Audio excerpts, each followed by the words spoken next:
అందరికీ నమస్కారం. నా పేరు కార్తికేయ స్వామి. నేను 2వ తరగతిలో చదువుతున్నాను. నేను ఇవాళ వేమన శతకంలో నుంచి 2 పద్యాలు చెప్తున్నాను. తల్లి తండ్రి మేర దయలేని పుత్రులు పుట్టనేమి వాడు గిట్టనేమి, పుట్టలో ఉన్న చదలు పుట్టదా గిట్టదా, విశ్వదాభిరామ వినుడు వేమ. దాని అర్థం ఏంటంటే తల్లిదండ్రుల మేర దయలేని పుత్రులు పుట్టినా ఒకటే చచ్చినా ఒకటే. అలాంటి వాడు పుట్టలో పుట్టి నశించి చదలి వంటి వాడు. అన్ని దానములను నన్న దానమే గొప్ప, కన్న తల్లి కంటే ఘనము లేదు, ఎన్ని గురులు కన్నా నెక్కుడు లేదయా, విశ్వదాభిరామ వినుడు ఏమ.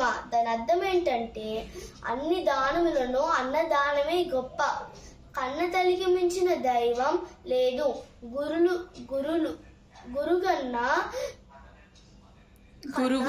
గొప్ప ఎవరు లేరు. ధన్యవాదాలు.